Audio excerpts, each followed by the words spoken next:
Pronto, pessoal, bom dia. Já estou começando a gravar. Nossa aula hoje de conteúdo ela não vai ser muito longa, tá bom? Mas antes de começar a aula, eu queria fazer algumas perguntas a vocês, certo? A primeira pergunta é se todo mundo já está em alguma equipe, né? A gente fechou, acho que foram 3 equipes por turma, mas eu queria perguntar se está todo mundo aqui em equipe, ou se tem alguém aqui sem equipe ainda. Ou se tem alguém que não tem ideia do que eu estou falando. Tu tá, Viviane está sem equipe. Vivi, procura alguma equipe para você entrar, porque assim, o João também está sem equipe. Porque assim, galera, é o seguinte, para quem chegou, para quem está tendo talvez minha primeira aula agora, eu acho que a gente só teve 1 ou 2 aulas por conta de feriados e tal. A gente tá, e também por conta sexta-feira, na última sexta-feira que deveria ter tido aula, foi dia 24 e tal, enfim, a gente não teve muitas aulas de futebol, não. Na disciplina de futebol, eu vou trabalhar ela com um modelo de ensino esportivo, que é a Sport Model Education, de um cara chamado Sidentop, que é um modelo diferente de dar aula, certo? A primeira coisa que eu pedi para que vocês fizessem foi que vocês se dividissem em equipes, criassem um brasão e um nome para essa equipe, né, cores e tal. A primeira coisa que a gente fez foi um processo que a gente chama de afiliação. Vocês se filiaram a equipes. Então, todo o conteúdo que eu vou dar na disciplina, toda a questão de treinos, toda a questão de conteúdo, vocês vão estar sempre organizados em equipes, né, dentro dessas equipes. E aí, no final do semestre, quando for em março, a gente vai fazer uma competição, vocês vão ter tempo de treinar, a gente vai ter aulas práticas também, que inclusive eu vou já falar a respeito dessas aulas práticas. Então, quem ainda está sem equipe, é interessante que entre e já se filie a essas equipes. Então, vocês vão fazer parte de uma equipe, especificamente falando, certo? E aí eu já entro na questão da aula prática.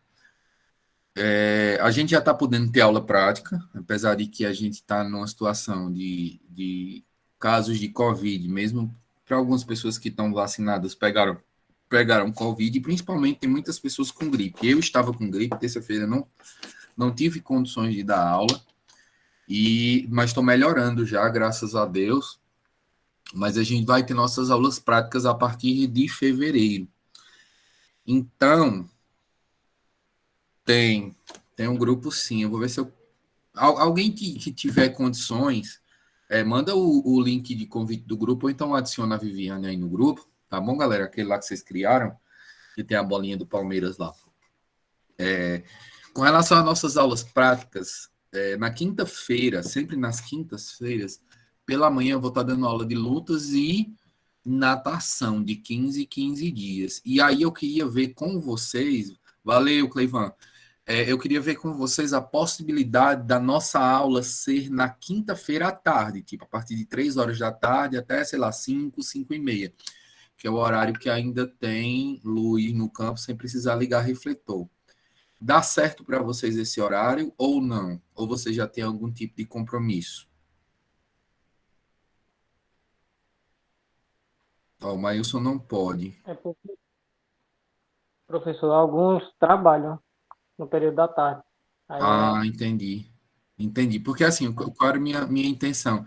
É porque tem uma galera também daqui que paga natação e paga lutas, né? Porque aí teria que ir 2 dias para Iguatu, e são de outras cidades. E aí não precisaria pegar 2 carros, mas então a gente mantém no nosso horário mesmo. A gente vê esse horário de 9 horas, aí a gente vai até umas 11 mais ou menos, então na sexta-feira. Então ficou quinta-feira natação e luta, sexta-feira futebol pela manhã. E aí a gente mantém no nosso horário de aula mesmo, normal. Só que aí não vai ser toda semana, não. Vai ser de 15 em 15 dias, tá bom? E aí a gente, na última semana, a gente faz a competição lá que eu falei para vocês. Então, estamos combinados, né? A partir de fevereiro, deixa eu ver aqui qual é a data de fevereiro, vou colocar também no plano de ensino, claro. Mas deixa eu ver só aqui o calendário. É a partir do dia 4 de fevereiro, que é a primeira sexta-feira do mês, a gente já vai ter nossa primeira aula de futebol. Então, lembrando que é interessante que vocês resolvam o problema do calçado, se é que vocês não já têm. Mas é legal que fosse chuteira. Porque se você for jogar de tênis, você vai escorregar, você pode machucar.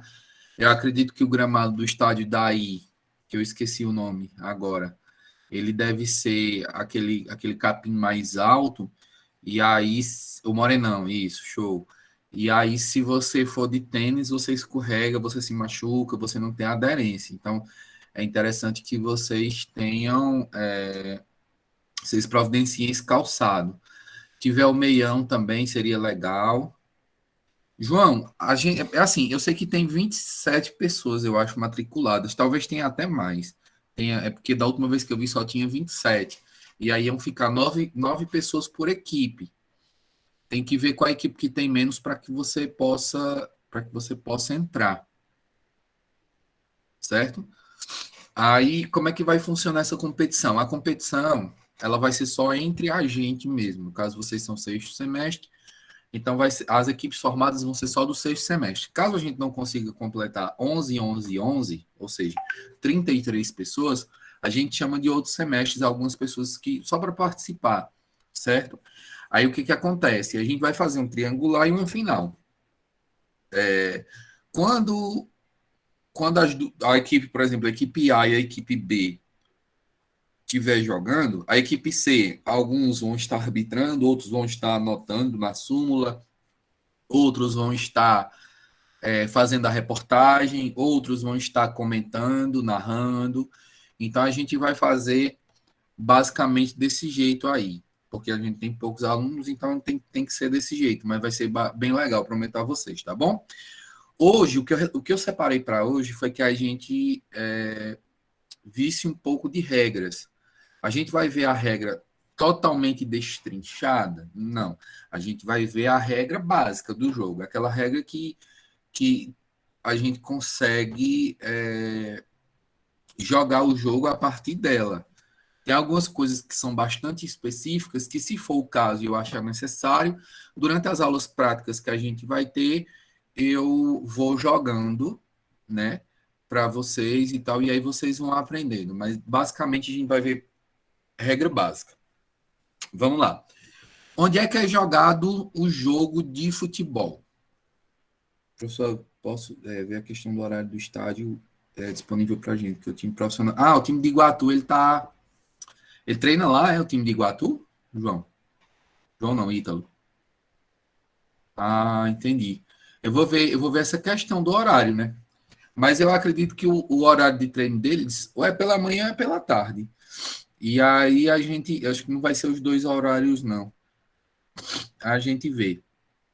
É bom que a gente pode até, de repente, um dia ir lá assistir o treino do pessoal do Iguatu, porque eles vão entrar no Cearense agora, né? O Cearense já começa, acho que amanhã, se eu não me engano. Beleza, eu vou ver todas essas questões, vou ver com o Nilmara e tal, para que a gente não tenha choque de horário com eles, tá bom? Eita, massa, tomara que meta pé no ferrão. Vamos lá. Onde é que é jogado o futebol? O futebol, gente, ele é jogado em um campo, tá aí, um campo retangular, certo? Onde, deixa eu colocar aqui no slide, onde essa área lateral aqui, que vai de um escanteio a outro, uma bandeirinha de escanteio a outro, ele pode ter entre 45 metros e 90 metros para ser um tamanho oficial, certo? Tem que ser no mínimo 45, essa distância desse ponto para esse, e no máximo 90 metros. Já da bandeirinha lateral, que a gente chama de linha lateral, ela vai ter no mínimo 90 metros e no máximo 120 metros, certo? O campo é isso. Essa linha que fica aqui, essa linha maior, essas duas linhas maiores, a gente chama de linha lateral. E essas duas linhas aqui, que são as menores, que é entre 45 e 90, a gente chama de linha de fundo, certo? Vamos lá. O piso do gramado, ele pode ser de três tipos diferentes. Ele pode ser de grama natural, certo? Que essa que eu falei para vocês, que provavelmente é o do Morenão, que é o do Inaldão aqui de Barbalha, que é do Mirandão aqui do Crato, que eu chamo de capim, é grama também, certo? Ela é uma grama, só que ela é natural, né? Então, ela é mais fácil assim, de você conseguir deixar ela sempre verdinha e tal, e dificilmente ela vai lhe dar muito trabalho para manutenção, porque ela precisa de pouca água e o sol para ela basicamente basta, certo? Ela cresce muito rápido também. Só que ela não é tão indicada para o futebol porque a bola não rola tanto, ela esconde muitos buracos e tal que tem no campo. Ela também faz muitos buracos no campo, então ela não é muito indicada. Mas ela é utilizada por ser algo barato e porque as pessoas, o pessoal que mantém geralmente esses estádios municipais, eles são, no caso a prefeitura, eles não se preocupam muito com isso não, sabe? Então ela é uma grama também, só para deixar claro. Então ela pode ser, pessoal, eu não estou vendo o chat, deixa eu ver se alguém falou. Fala, Rafaela. Professor, eu queria saber se tem alguma diferença do tipo do gramado com relação às movimentações dos jogadores, se tem interferência na sola do sapato.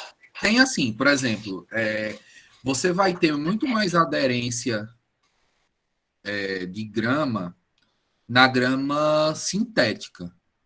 Eu não sei se aí em Iguatu, é porque eu não conheço Iguatu, eu confesso que eu não conheço ainda Iguatu. Eu vou passar aí mais vezes, né? Porque eu vou passar 4 semestres dando aula na Orca de Iguatu. Mas aí tem areninha, não tem essas gramas sintéticas? Tem areninha, professor. É de grama sintética mesmo. Pronto. Essa grama sintética da areninha, porque também tem borracha, ela gruda muito mais no pé. Gruda, que eu digo assim, não se desliza muito, não se escorrega muito. Já a grama natural, ela é um tipo de grama que se ela tiver molhada, você consegue deslizar mais, você consegue escorregar até mais, a bola, ela corre mais. E assim, existem esses tipos de grama. Se for essa que eu estou falando para vocês, que essa grama capim que a gente conhece normal, ela é um tipo de grama que ela desliza muito mais. Qual é o tipo de grama ideal? O tipo de grama ideal é a grama que a gente chama híbrida. São poucos os estádios do país que têm esse tipo de grama aqui. Por quê? Porque ela é metade sintética e metade natural. Metade sintética, metade natural. E ela dá muito trabalho para que você mantenha esse tipo de grama. Por que ela é a melhor? Porque esse tipo de grama é a melhor. Essa grama é a que tem na Arena Corinthians, para vocês terem uma ideia. Na Arena lá de São Paulo.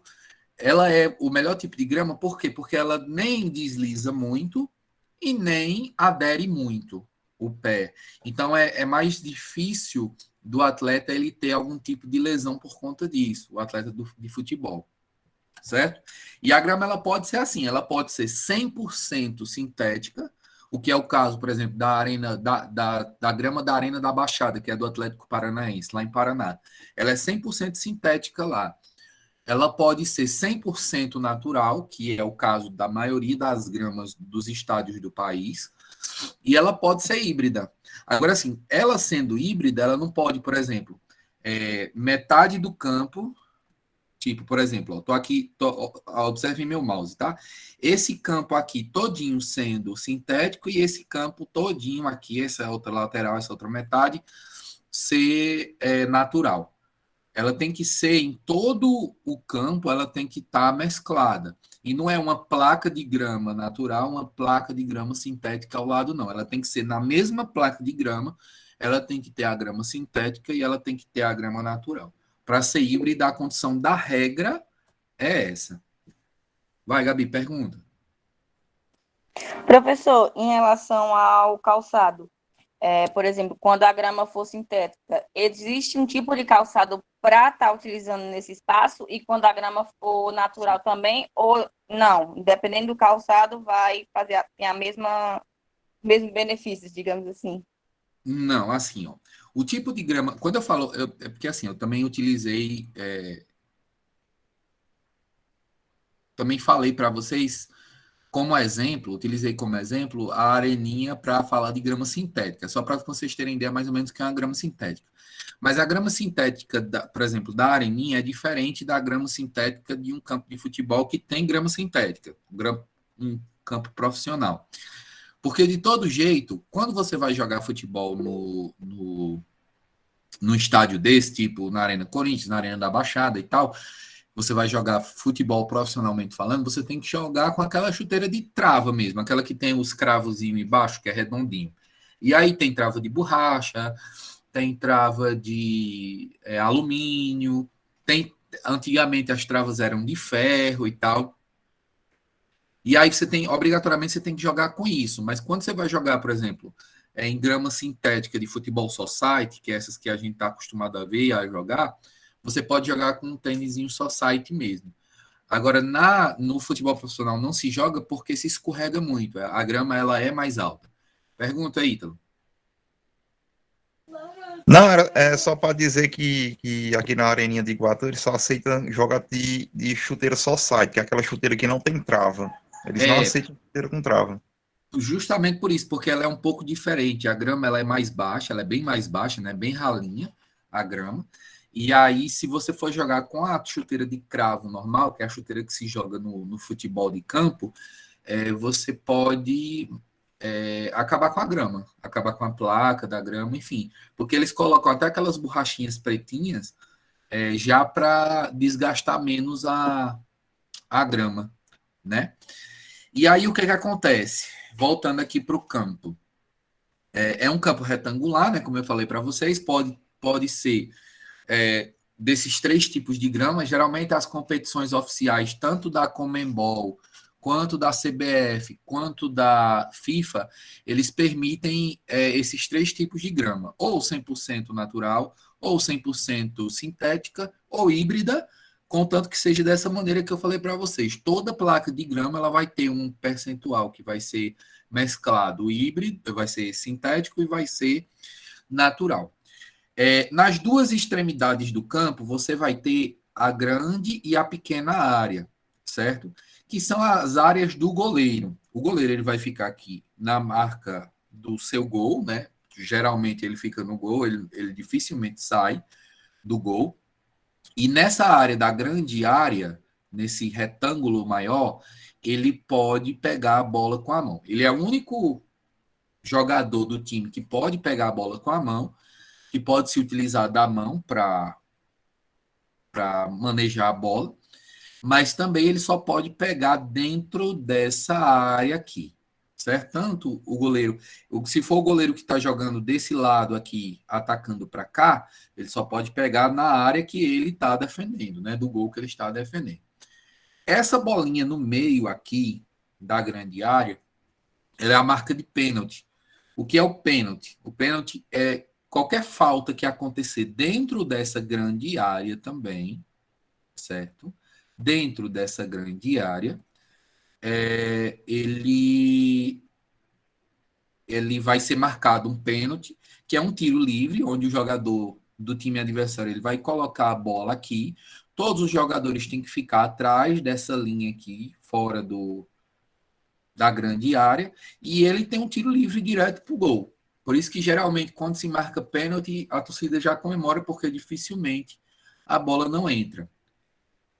No meio do campo, a gente vai ter o círculo central. Esse círculo central, no meio dele vai ter a marcazinha da bola também, que é onde se dá o início do jogo, certo? Do início do primeiro tempo, início do segundo tempo, e toda vez que algum time leva o gol, ele tem que levar a bola para o meio, para o círculo central, e aí se dá o início do jogo por aqui, certo? Diferente de outros esportes, tipo Você leva uma cesta no basquete, vai sair da linha de fundo da bola. Você leva um gol acho que é no handball também, não vai para o meio do... Não, o handball vai para o meio da quadra. Mas o basquete não vai, você sai daqui da linha, né? Mas toda vez que você leva um gol no futebol, você vai ter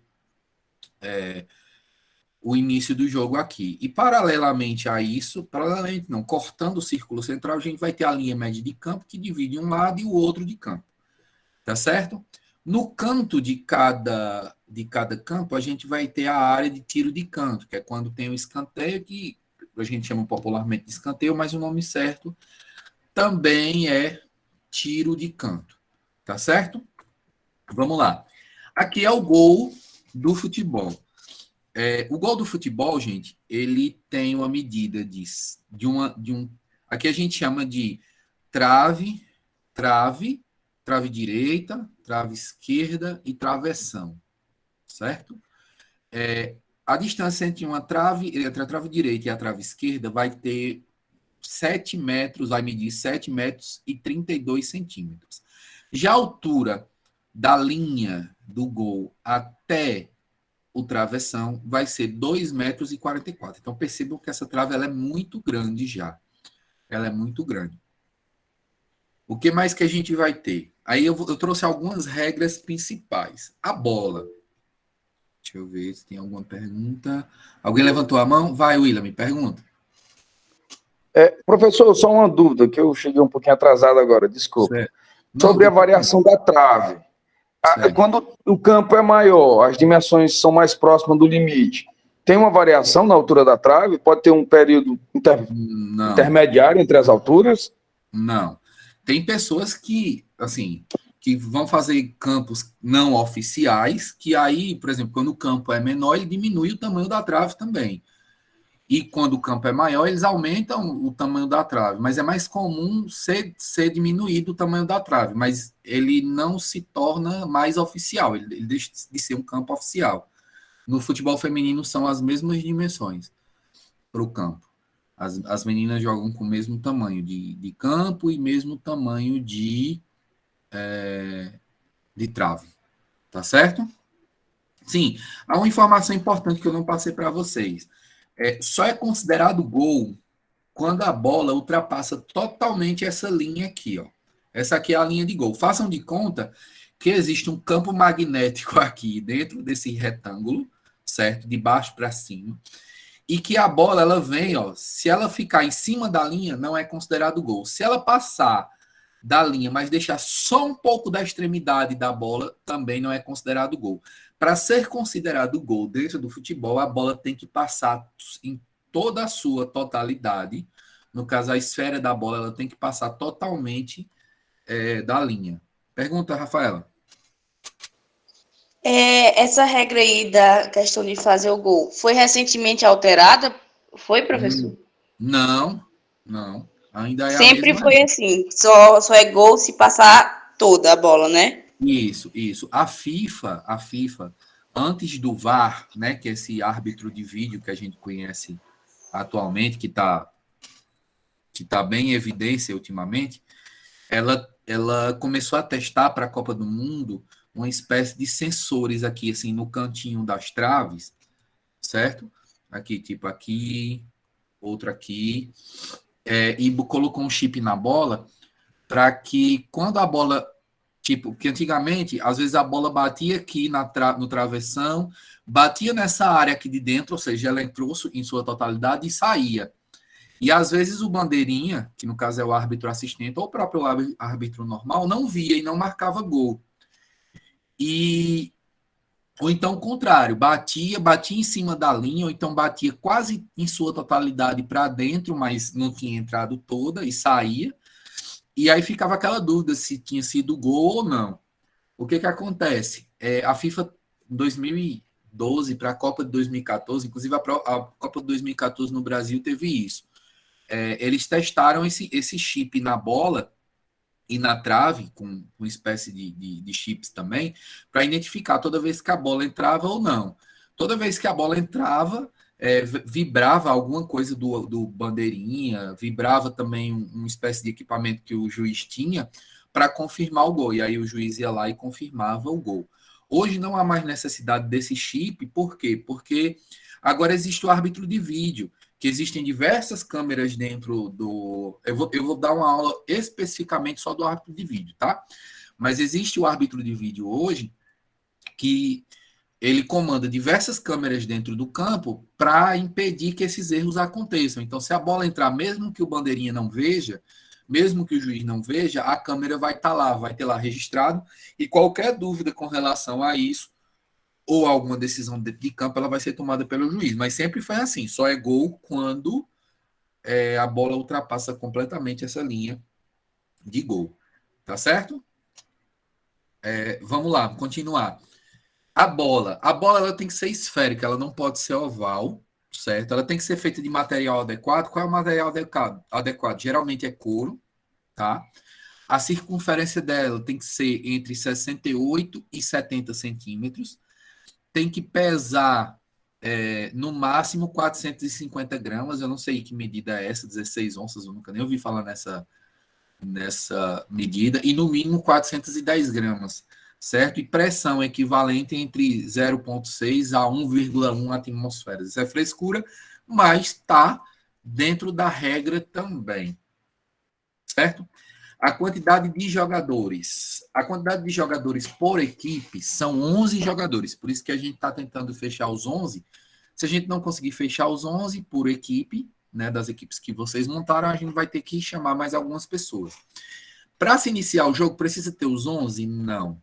Para iniciar o jogo, precisa ter no mínimo 7 jogadores. 6 na linha e um goleiro. Obrigatoriamente tem que ter um goleiro, tá?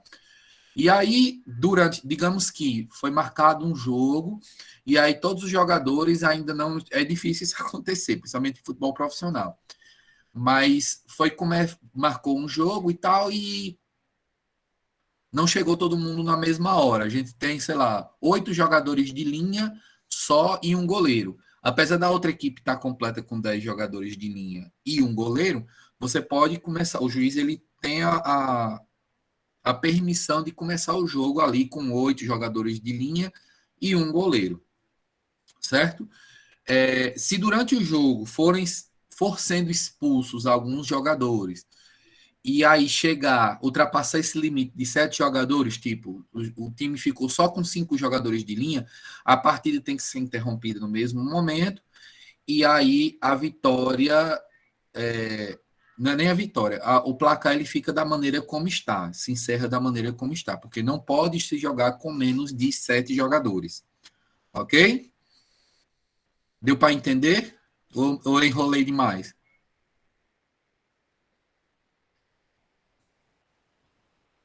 Deu sim, professor. Deu, né? Pronto. Vamos lá. Passar para o próximo slide. Substituições. Gente, substituições, a regra oficial, ela permite até 3 substituições. Prestem atenção agora, tá? Até 3 substituições. Para que serve a substituição? A substituição, ela serve para trocar um jogador que está cansado, trocar um jogador que está machucado, certo? Que se machucou durante o jogo, ou então simplesmente por questão tática. O time precisa ser mais ofensivo, e aí o treinador ele tem um jogador bem ofensivo dentro do banco de substitutos, lá, do banco de reservas, né? E aí ele troca um jogador, sei lá, da zaga, um jogador que é de marcação, por um jogador mais ofensivo, porque ele está precisando do placar. E aí ele vai lá e faz a substituição.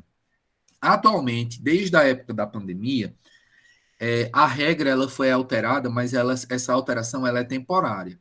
O que a gente tem hoje? A gente tem, em vez de 3, 5 substituições. Certo? Como é que acontecem essas 5 substituições? O treinador ele pode trocar 5 jogadores dentro do jogo. Porém, essa troca tem que ser feita no máximo em 3 paradas durante o jogo. Exemplo, o futebol, eu não falei para vocês, mas a maioria já sabe, ele é disputado em 2 tempos de 45 minutos, com intervalo... Não falei isso, porque está no slide ali da frente. Com intervalo de 15 minutos, certo? Então, o que acontece? Se o treinador ele for substituir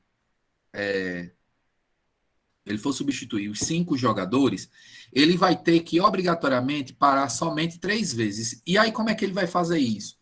Em 2 paradas ele vai ter que tirar, ao invés de 2 jogadores, se ele quiser utilizar das 5 substituições. Ok? Então assim, vamos lá. Começou o jogo, se machucou um jogador. Aí ele vai lá, faz uma substituição. Ele já fez uma parada no meio do jogo, não é? Aí ele tem direito a quantas substituições ainda? 4. Só que ele só pode parar mais 2 vezes o jogo. Durante o jogo para fazer essas substituições. Então, se ele quiser fazer essas 4 que ainda restam, para parar o jogo, ele tem que obrigatoriamente trocar no mínimo 2 jogadores em uma parada e no mínimo 2 jogadores em outra. Professor, ele pode fazer as 4 que ele tem, ou as 5 numa lapada só? Pode. Ele pode, por exemplo, numa troca, fazer uma substituição. Na segunda parada, ele pode fazer a segunda substituição. E na terceira parada, ele pode trocar 3. Numa lapada só. Ele pode fazer isso. Certo? Pergunta, Ítalo. No caso do intervalo, né? Que essa regra fala do intervalo. Pronto. Também. Eu não estou lembrando, mas é contado ou não? Se você modifica, não é contado, né? Não, já ia chegar nessa parte aí. A única parte que não é contado como parada para substituição é no momento do intervalo. Tipo, são 2 tempos de 45 minutos, eu chego já no slide, mas tem um intervalo, né? De 15 minutos. Nessa parada não é contado como parada de jogo. Então, por exemplo, digamos que o treinador ele não fez nenhuma substituição. No momento do intervalo, ele trocou 2 jogadores. Vai voltar para o segundo tempo e aí ele trocou 2 jogadores. Essa troca ela não conta como parada, então ele ainda tem direito às 3 paradas. Então, ele pode trocar durante o segundo tempo essas 3 paradas. E existe outra exceção também com relação a essa regra de 5 jogadores. Quando o jogo ele precisa ter um vencedor, obrigatoriamente, e durante o tempo normal ele não houve o vencedor, tipo, terminou o empate, a gente tem algo que a gente chama de prorrogação. O que é isso? São 2 tempos a mais de 15 minutos. Quando o jogo vai para prorrogação, ele tem direito, além das 5 substituições que ele já fez, ele ainda tem direito a mais uma substituição. Então, nesse caso, um treinador teria direito, em um jogo de prorrogação, a 6 substituições. Pode perguntar, Gabriela. Em relação a essas substituições, tem alguma função em específico que é mais substituída ou vai depender da estratégia que o treinador vai utilizar? É porque eu não entendo, eu não sei muito bem quais são acho que é função que fala, né? Que é dos jogadores. Posição, isso. Aí pronto, eu queria saber se tem alguma posição que é mais substituída por questão de estratégia. Existe. É assim, o que acontece? Geralmente, quando o treinador ele quer ganhar um jogo e o time, a parte ofensiva do time, ela não está funcionando, tipo o meia não está passando direito a bola, um atacante ele não está fazendo gol, está muito cansado e tal, geralmente porque ele fica se movimentando sempre durante o jogo. Essas são as posições que mais se trocam. Tanto do meio para ser mais ofensivo, quanto do meio para ser mais defensivo também. Às vezes o treinador, por questão de estratégia, ele vai tirar um meia e vai colocar um zagueiro a mais para se defender melhor. Às vezes ele conseguiu o resultado que precisava de fazer 2 gols. Aí fez os 2 gols e aí o jogo já está no finalzinho, tipo, faltando 10 minutos, ele vai tirar um atacante para colocar um zagueiro. Geralmente se troca mais meias e atacantes. Geralmente. Mas pode ser mudado qualquer tipo de posição. Pergunta, William. Professor, só sobre a questão de jogador substituto. No caso, quando se tem um elenco pequeno, você já substituiu todos, mas você tem uma condição de substituir, ele tem um jogador para colocar no time, né? Mas você não tem mais jogador. Você já tem, vamos supor, eu tenho 4 jogadores no banco, e esses 4 já foram substituídos. No caso de uma lesão, eu posso colocar um jogador que já foi substituído, De volta no campo? Não. E quando você faz todas as substituições, isso já aconteceu algumas vezes, quando você faz todas as substituições e o goleiro se machuca, geralmente o goleiro não tem condições mais de jogo, o goleiro sai e um jogador de linha vai para o gol. Depois que você já fez todas as substituições, nenhum jogador que foi substituído, ele pode retornar para o campo. Isso é uma regra que deveria ser revista no meu modo de entender. Mas, infelizmente, se você fez uma substituição, você não pode... se você estava dentro de campo, você saiu, você não pode entrar mais. Eu falei sobre tempo, né? Estava falando muito sobre tempo. O futebol ele é jogado em 2 tempos de 45 minutos, o futebol profissional, e um intervalo de 15 minutos, certo? O intervalo é entre os 2 tempos de 15 minutos. Esse tempo de 45 minutos, ele pode se estender mais um pouquinho. De que maneira? O tempo, ele não para no futebol. Tipo, no basquete, eu acho que se a bola sai, o tempo para. No futsal, se a bola sai, o tempo para. O handball, não sei. Eu tô por fora das regras de handball. Também joguei muito pouco handball. Mas tem muitos esportes que quando a bola sai, o tempo para. Já no futebol, o tempo não para de nenhuma maneira. Tipo, você vai ver... por estratégia mesmo do jogo. Às vezes algum goleiro cair sem estar machucado, porque está ganhando o jogo. Jogador cair dentro de campo, fingir lesão, porque está ganhando o jogo, que a gente chama de cera, né? Dentro do jogo. E aí o que acontece? O árbitro, ele pode dar um acréscimo. Ele vai levar em consideração todas as paradas que aconteceram durante o jogo, que descontou desses 45 minutos. Pois é, as quedas invisíveis. Que descontou desses 45 minutos, e aí ele vai dar o acréscimo com relação a esse tempo. Tipo, o goleiro passou 2 minutos machucado, sendo recuperado. E aí o que vai acontecer? O árbitro ele vai marcar, ele tem um segundo relógio, e ele vai marcar a quantidade de tempo que o goleiro está sendo atendido lá. E aí no final ele dá o acréscimo desses minutos aí para que nenhum time saia prejudicado com relação a isso.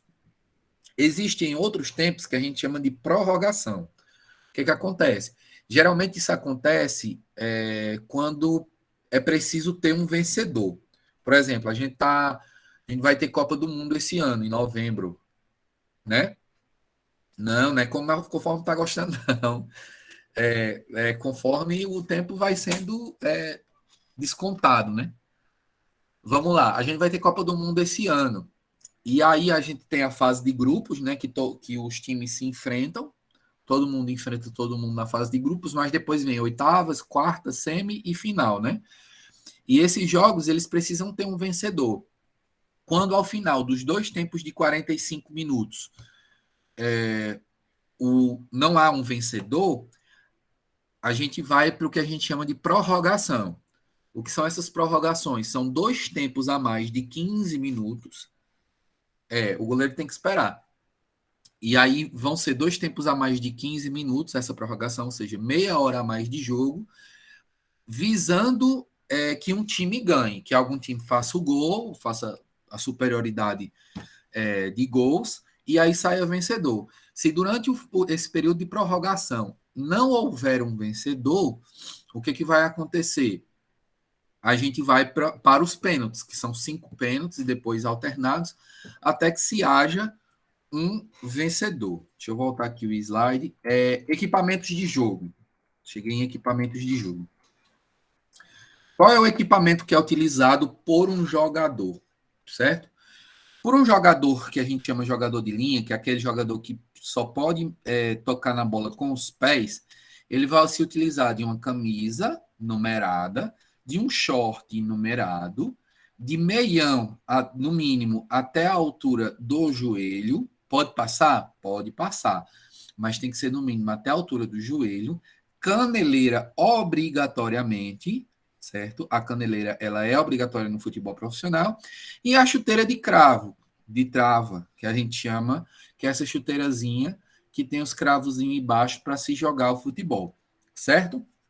O goleiro, gente, ele tem um um uniforme um pouco diferente. Se ele quiser utilizar só o short, primeiro que tem que ser de uma cor diferente de todos os outros jogadores, tanto da equipe dele quanto da equipe adversária, para não confundir. Ele, obrigatoriamente, ele vai ter que usar meião também, ele vai ter que usar caneleira, ele vai ter que usar uma camisa. Só que e a chuteira também. Qual a diferença do goleiro? Ele pode usar camisa de manga longa, ele pode se utilizar... O jogador também, uma camisa por baixo, e a camisa dele também pode ser manga longa. Mas o goleiro ele pode usar calça, coisa que o jogador de linha não pode. Se o jogador tiver com frio, tipo, eles estiverem jogando no local frio, ele pode usar aqueles shorts compridos por baixo do short e por baixo do meião, porque aí não confunde o jogador adversário, nem confunde o juiz no momento de qualquer tipo de marcação. Mas o goleiro ele pode usar a calça por cima, certo? Ele pode utilizar calça, ele pode utilizar joelheira, ele pode utilizar cotoveleira. E, claro, o goleiro de futebol ele vai utilizar as luvas, ok? O equipamento de se jogar futebol é esse, caneleira obrigatória. Tá certo? Árbitros e árbitros assistentes, certo? Dentro de campo, a gente vai ter um árbitro principal, certo? A gente vai ter 2 bandeirinhas, que a gente chama de árbitros assistentes, e a gente tem um quarto árbitro que ele fica na parte de fora do campo para auxiliar esse primeiro árbitro aqui, certo? Qual é a função principal do árbitro? Marcar. Marcar falta, marcar gol, validar ou invalidar gol. Já esses bandeirinhas aqui, eles ficam nas extremidades de campo, uma numa lateral e outra na outra. O professor está cortando o áudio. Eita, voltou, gente? Voltou ao normal? Melhorou. Pronto. Esses árbitros auxiliares, que são as bandeirinhas, que a gente chama de bandeirinha, eles ficam numa lateral de campo, outro em outra lateral de campo, certo? O que eles fazem? Eles são árbitros assistentes. Eles auxiliam esse árbitro principal aqui. De que maneira? Marcando se a bola saiu da lateral, porque o juiz ele não tem olhar biônico. Então, se a bola sai completamente, aí ele marca lateral. Ele pode marcar uma falta que foi feita perto dele, próxima dele. Ele marca se a bola saiu no escanteio ou não. Ele marca também se a bola entrou ou não. Tipo, se o juiz marcar gol e ele vê que a bola não entrou, ele pode falar para o juiz, olha, a bola não entrou. E o contrário também, se o juiz não marcou que a bola entrou e ele viu que a bola entrou em sua totalidade, ele pode marcar gol também. Ele serve para auxiliar esse árbitro principal aqui. E esse quarto árbitro, ele está mais ligado aos bancos de reservas. Ele está ligado para controlar os jogadores que estão no banco de reserva, para os jogadores que estão aquecendo, os jogadores do banco de reserva, controlar os treinadores, controlar a equipe técnica que está dentro do banco, como fisioterapeuta, médico, massagista, mordomo e tal. Toda essa galera é controlada por esse quarto árbitro aqui. Tá certo? Atualmente, no futebol, a gente vai ter mais, acho que 3 a 4 árbitros que são os árbitros de vídeo, que são árbitros que não ficam dentro do campo, eles ficam dentro de uma cabine, dentro do estádio, com acesso a várias câmeras, para que mesmo que essa galera aqui não veja qualquer tipo de marcação dentro do campo, eles vão lá e auxiliam esse árbitro aqui. Para que eles auxiliam? Auxiliam se uma bola entrou ou não, se foi revisão de pênalti, revisão de cartão vermelho ou não. Basicamente é para isso que serve atualmente o árbitro de vídeo. Eu vou trazer uma aula específica somente de árbitro de vídeo para vocês, certo? O início e reinício de jogo, como eu falei para vocês, ele é nesse círculo central aqui. Eu não achei nenhuma imagem na internet que fosse atual. O que acontece? Até, sei lá, acho que 3, 4 anos atrás, a saída de campo, no meio do campo, ela era feita por 2 jogadores. Percebam que esse time vermelho aqui, ele está defendendo esse campo e vai atacar esse campo aqui. E esse time amarelo aqui, ele está defendendo esse campo e vai atacar esse aqui. Isso aqui é antes do início do jogo. Para que o jogo inicie, é preciso que os 11 jogadores dessa equipe amarela elas estejam presentes dentro do seu campo e fora do círculo central, eles não podem estar dentro do círculo central, e que os 11 jogadores desse campo aqui, no caso o time vermelho, eles estejam somente no campo dele, não pode estar dentro do campo amarelo, e só eles, porque eles vão sair com a bola, eles podem estar dentro do círculo central, certo? Aí vamos lá. Até 4 anos atrás, para se iniciar o jogo, tinha que ter obrigatoriamente 2 jogadores dentro do círculo central e um tocava a bola assim um pouco para frente, né, no caso aqui seria a frente, para essa área aqui do círculo central, para iniciar o jogo. E aí eles voltavam a bola e começavam. Hoje não é mais obrigatório ter 2 jogadores. Geralmente só tem um jogador aqui dentro do círculo central e essa bola, ao invés de vir para frente, ela já pode ir para trás. Essa é uma mudança da regra recente que eu não consegui achar nenhuma imagem de início de jogo atual, certo? Mas hoje só tem um jogador no círculo central e ele toca a bola para trás, ou seja, para a sua equipe, e aí ela vai começar a tocar a bola para tentar fazer o gol na outra equipe. Determinação de resultado de jogo, certo? O que determina o resultado de jogo? O gol, certo?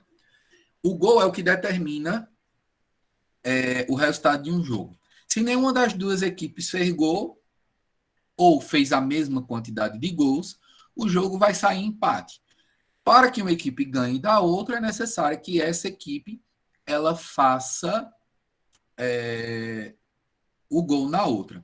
Como é que faz o gol? Quando a bola ela ultrapassa a baliza, que no caso é a trave, o travessão, aquela linha. Quando ela entra nesse espaço aqui, com esse golaço aí do Roger Guedes que vocês estão vendo, é sinal que o gol foi feito.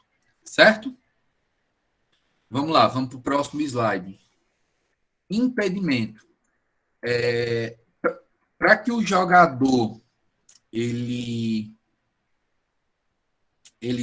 possa receber a bola e progredir, ele não pode receber a bola após o último defensor da equipe adversária. O que isso quer dizer? Prestem atenção aqui nessa situação. Eu trouxe essa imagem para que vocês prestem atenção.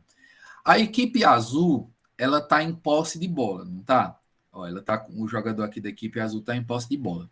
E a equipe que está defendendo aqui, nesse caso, é a equipe laranja. Esses 2 jogadores de laranja, eles estão na mesma linha. Então, essa linha aqui, azul, que está marcada como linha azul, ela é a linha que a gente chama de linha de impedimento. Esse jogador de azul, ele só pode passar a bola para esse outro jogador azul, se ele estiver atrás dessa linha, ou seja, daqui para trás. Ok? Porque se ele receber a bola do jeito que ele está aqui, ele está em vantagem com relação a esses jogadores laranja. Não está? Então, a isso a gente chama de impedimento. Nessa posição que ele está aqui, ele está em posição de impedimento porque ele está à frente da linha de impedimento, que é a linha imaginária, que está sendo traçada aqui de azul, que é a linha de defesa desse time laranja. Às vezes, o que acontece? Vamos lá. Como vocês sabem, que eu falei para vocês, jogadores de linha no futebol, eles só podem se utilizar de pernas, peito, barriga e cabeça para marcar gols, certo? Ele não pode se utilizar dos braços. Às vezes, esse jogador está um pouquinho mais para trás e a única coisa que está ultrapassando essa linha aqui é o braço dele. Como ele não pode fazer gol de braço, a linha de impedimento, ele não se considera impedido. Por quê? Porque só o braço dele está em vantagem. Como ele não utiliza o braço para fazer gol, então ele não está impedido. Mas se qualquer parte do corpo dele, com exceção do braço, estiver à frente da linha de impedimento, ele considera-se impedido. Eu acho. Pronto. Aí tem mais 2 regras com relação a faltas e pênaltis, certo? O que é considerado uma falta no futebol?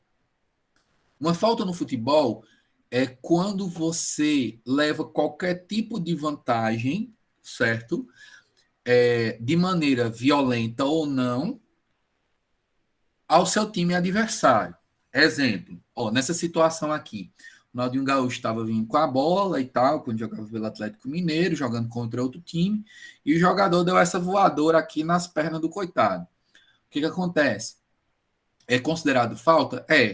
É um tipo de vantagem, ou seja, para tirar a bola do Ronaldinho, ele precisou fazer essa falta, talvez nem tivesse precisado, né, fazer essa falta, mas ele fez essa falta, ou seja, ele se utilizou de violência contra o jogador adversário para poder recuperar a bola ou para impedir a sua progressão, certo?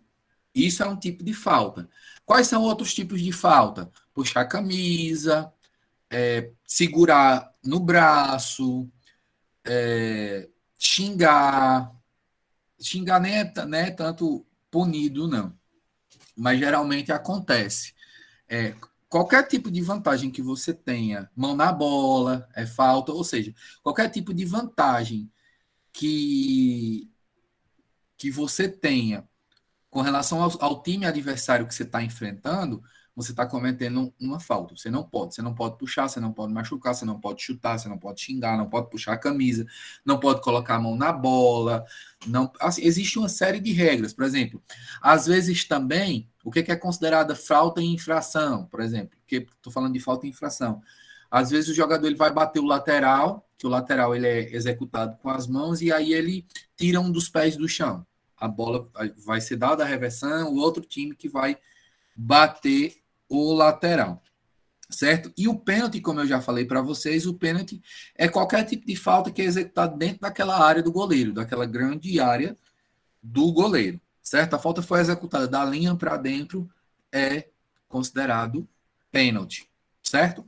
E aí, por fim, as últimas regras básicas que eu trouxe para vocês são as regras de arremesso lateral, tiro de meta e tiro de canto. Como eu falei para vocês, essa linha maior é a linha lateral e essa linha daqui do canto, que fica atrás do gol, paralela ao gol, é a linha de fundo, certo? Quando a bola sai nessa lateral, a gente tem o que a gente chama de arremesso lateral. Quem é que bate? Por exemplo, aqui a gente tem dois times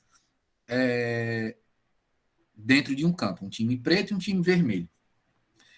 Como quem está fazendo o arremesso lateral é o time vermelho, quem colocou a bola para fora foi o time preto, certo? Se o time vermelho tivesse colocado a bola para fora, quem teria direito ao arremesso seria o time preto. O tiro de meta, que é o goleiro ou qualquer jogador de linha que pode bater, ele é batido como limite essa linha da pequena área, que eu passei para vocês, certo? Quando o time adversário, ele coloca a bola para fora. Tipo, por exemplo, esse time branco aqui é o time desse goleiro de verde. Eu acho que essa outra equipe aqui é uma equipe azul, certo? Como foi a equipe azul que colocou a bola para fora, o goleiro ele vai bater o tiro de meta. Professor, e se fosse o contrário, se para evitar um ataque o time de branco colocasse para fora? Se o time de branco tivesse colocado para fora para evitar um ataque, o time de azul bateria o que a gente chama de tiro de canto ou escanteio, que ele é batido aqui na bandeirinha do tiro de canto. Se a bola saiu desse lado, ele vai bater o tiro de canto desse lado. Se a bola saiu do outro lado, ele vai bater o tiro de canto obrigatoriamente do outro lado. Jamais, se uma bola sair do lado direito, vai poder ser batido o tiro de canto do lado esquerdo ou vice-versa. Tá certo? Quando é tiro de meta é quando o time adversário chutou para fora. Tipo, aqui o goleiro de verde aqui é do time branco. O time que está atacando é o time azul. O time azul chutou e foi para fora. Não foi para dentro do gol, né? Ou bateu na trave e foi para fora. Aí quem bate o tiro de meta é o time branco. Pessoal, alguma dúvida com relação... Pergunta, William. No caso aí, professor, se a bola saiu por cima da trave e o time quiser decidir uma lateral, bateu o arremesso lateral, bateu o lateral de um dos lados, pode escolher? Não, pode não. Saiu pela linha de fundo, obrigatoriamente ela tem que ser batido o tiro de meta. Agora, se sair pela lateral, às vezes o cara chuta pro gol e a bola faz uma curva tão grande que vai sair na lateral. Aí tem que ser lateral, obrigatoriamente. Não, eu tô dizendo assim, vamos supor, um chute, a bola saiu por cima do gol, aí não tem o tiro de canto, né? No caso, direito ou esquerdo, quem decide? O time pode escolher o lado que ele quer bater ou é o juiz? Entendi agora. Não. Sempre ela vai sair mais para o lado direito ou mais para o lado esquerdo. O tiro de canto ele vai ser batido do lado que ele estiver mais próximo. E quem decide, na verdade, é o juiz, por exemplo. Se ela sai exatamente no meio, aí o juiz diz, bate daquele lado lá, bate daquele lado lá, e o cara vai lá, leva a bola e bate. Beleza. Entendi. Professor, qualquer jogador pode bater o lateral? Pode. Qualquer jogador pode bater o lateral e qualquer jogador pode bater o escanteio também. Só que geralmente nunca é o goleiro, porque o goleiro ele sempre está lá resguardando a sua trave, né? A trave ela é muito grande. 7,32 por 2,44. Se o goleiro for sair do gol para bater, é mais complicado. Geralmente quem bate lateral é o próprio lateral do time. O lateral direito e o lateral esquerdo. Porque eles são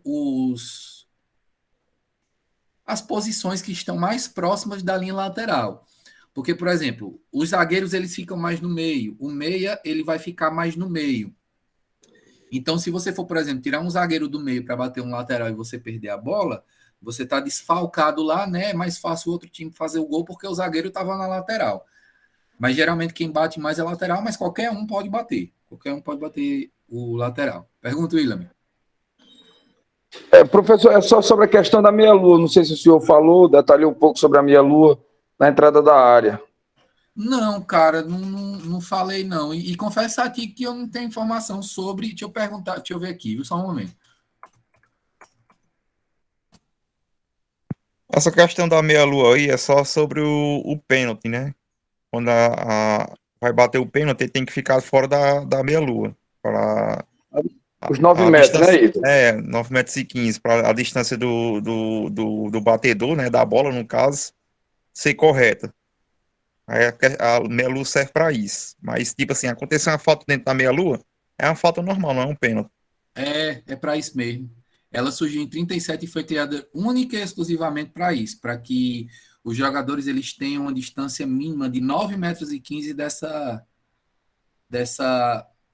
marca do pênalti, né? Porque o jogador vai bater o pênalti e aí ele tem que ter, os jogadores vão ficar fora da área. Então, daqui para cá, no mínimo, para cá, no caso, já é 9 metros e 15. E aí, se os jogadores fossem ficar exatamente aqui, eles estavam menos de 9 metros e 15, certo? Então, eles têm que ficar fora da meia-lua, só serve para isso mesmo. Sabia dessa não, curiosidade, é bom vivendo e aprendendo. Gente, mais alguma dúvida?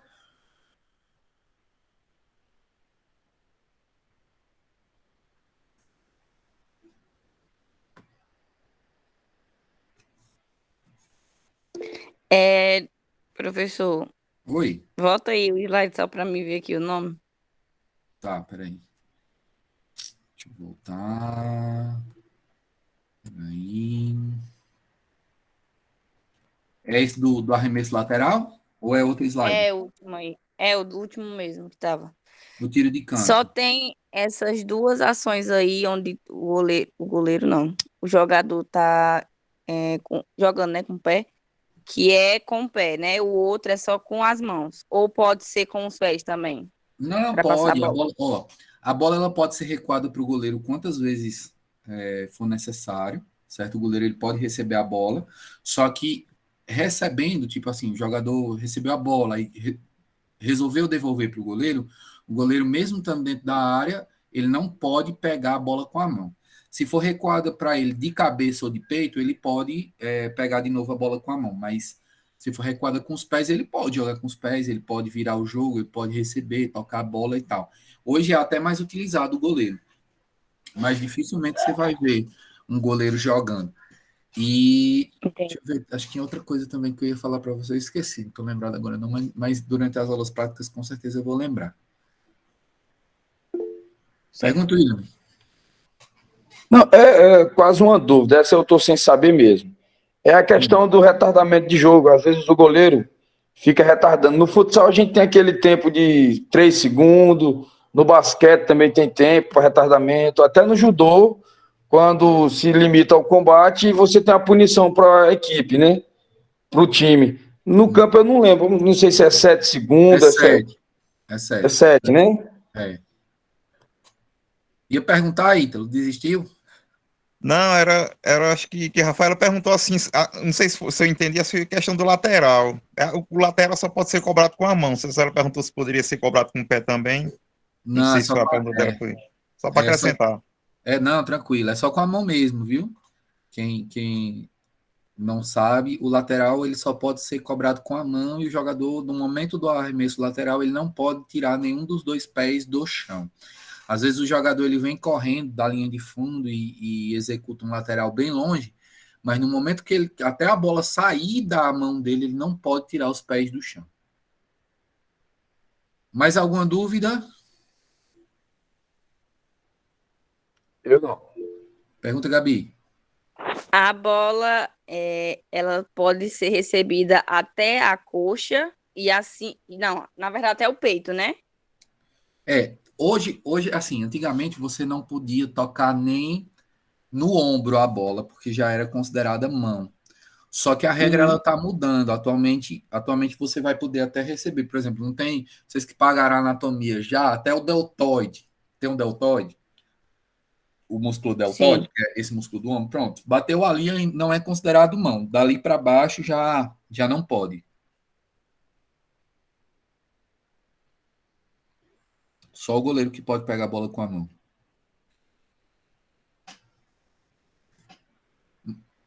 Mais alguma? Não é dúvida, mas eu acho que possa melhorar na prática para a gente entender melhor. Vai, não, sempre, olha, sempre que a gente for para a prática, vocês vão ter menos dificuldade, tá certo? Vocês vão ter menos dificuldade. É porque online, sem nenhum tipo de prática, é muito complicado mesmo. E principalmente para quem não tem a prática, né? Para os meninos aqui que eu, tipo, por exemplo, eu percebo muito que o Ítalo, ele sabe muito do futebol. Ele deve jogar, ou deve praticar, ou assistir muito. Tudo que eu falei, provavelmente ele já sabia. Mas para quem não pratica, de fato, é bastante difícil. Pessoal, vou só falar agora sobre a atividade que eu postei lá, só para que vocês entendam o que eu passei para vocês, certo? Ó, botei aqui. Vocês já estão vendo a minha tela? Sim. Pronto, vamos lá. Ó. Eu botei bom dia, turma. Atividade consiste em assistir qualquer jogo de futebol, pode ser algum salvo no YouTube. O ideal seria que vocês assistissem o jogo todo, certo? Porque se vocês assistirem o jogo todo no YouTube, vocês vão ver todas essas questões aqui. E eu queria só que vocês anotassem o que vocês perceberam de função dos seguintes agentes do jogo. Eu não quero que vocês pesquisem. Tipo assim, árbitro e auxiliares, que no caso são os árbitros assistentes. O que o árbitro fez nesse jogo? O que o auxiliar fez? O que o auxiliar marcou? Ele marcou falta também? E tal. O treinador, o que o treinador fez durante o jogo? Que dá para perceber bastante. O que o repórter fez durante o jogo? E o que o narrador e os comentaristas fizeram durante o jogo? É só isso que eu vou querer que vocês façam. E aí fica para sexta-feira da semana que vem. Pode perguntar, Rafaela. A gente especifica qual jogo? Não há necessidade. É só para que vocês Tá me certo. digam o que foi que vocês perceberam que cada um fez durante o jogo. O treinador Ok. orientou, ele conversou com o auxiliar, ele fez isso, ele rezou, ele brigou, ele xingou o juiz. O que foi que ele fez? Qual é a função dele? Certo? Basicamente é isso que eu vou querer que vocês façam. Para que eu vou querer? Por que eu tô querendo tudo isso de vocês? Pessoal, mas a gente precisa saber mesmo regra, súmula, fundamento e tal. Mas é porque esse modelo esportivo, vocês vão estar por dentro de tudo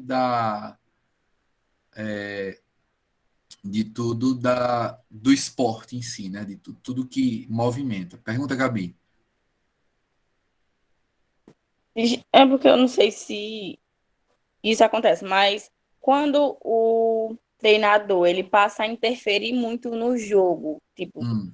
xingando, brigando com o juiz, ele pode sofrer punição? Pode. Qualquer pessoa dentro da comissão técnica, ela pode sofrer punição. Ele pode receber cartão amarelo e pode receber cartão vermelho também durante o jogo. Vários técnicos já foram expulsos, é, ou receberam cartão amarelo e tal. Eles recebem sim. Uhum. Tá certo? Esqueci de falar de punições para vocês, mas aí a gente deixa para a próxima aula, tá bom? Próxima aula eu falo sobre essas punições, cartões amarelos, cartões vermelhos e suspensões. Vocês têm mais alguma dúvida? Não? Pronto, pois ó, eu vou parar aqui a gravação, vou colocar a aula no YouTube até amanhã, certo? E lembrem de fazer